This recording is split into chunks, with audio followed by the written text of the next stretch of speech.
Well, hi everybody. You might have not recognized me in my mask, but as we're all paying attention to what we need to remain safe, I wear my mask when I'm not in the area of any people.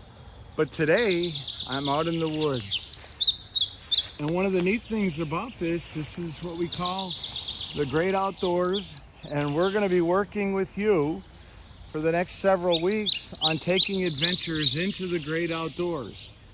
And I want to work with you. My name is Dave, and I work with the U.S. Forest Service. You ever hear of Smokey the Bear?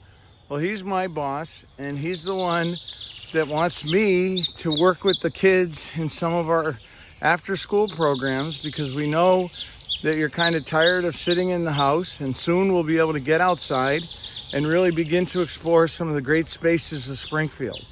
And one of the neat things about this is that as you look around even right here, in my neighborhood, if you look closely and we go across the street from the woods where I am right now, you start to see signs of the city.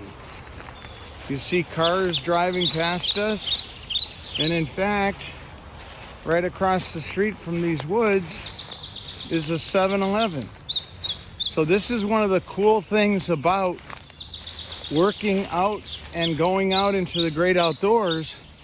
You don't have to be actually out in the wilderness somewhere far away from Springfield. You can actually do this right in your own backyard. So as I turn here, you can see there's the bus, there's the 7-Eleven, and look at all the cars of the folks driving around. But the big thing is I turn this way, and here I am, I'm off into the woods. So many of you live near some parks and other great spaces like Forest Park and Blunt Park and Van Horn Park that I'm going to introduce you to over the next few weeks. And we'll be able to do some adventures there together, even though we're apart. So look for the next project we're going to be looking at. We're going to be looking up at the canopies, we call it, of the trees. Then we're going to be looking down at the ground cover where we can see plants and vegetation and flowers growing.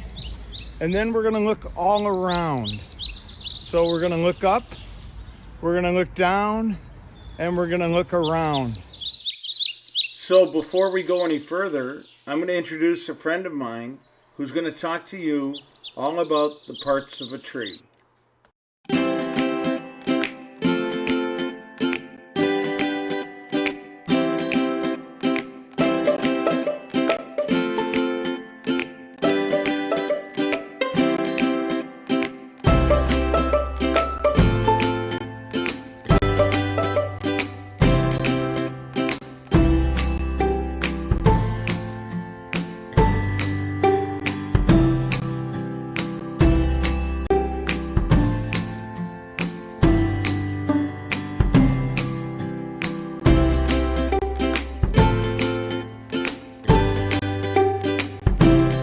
So now you've learned a little bit about the parts of a tree, and on the web page that we provided, you'll find some further information on the parts of a tree as well as how a tree grows. So for the first exercises also on that page, we've given you some coloring pages, some word searches, and some other resources that you can use to learn a little bit about trees. So we hope you had some fun completing the exercises on the web page, and that you look at the resources and learned a little bit more about trees. So until next time, have some fun, get outside, keep your distance, and enjoy the great outdoors. Remember, it's spring, the best time of the year.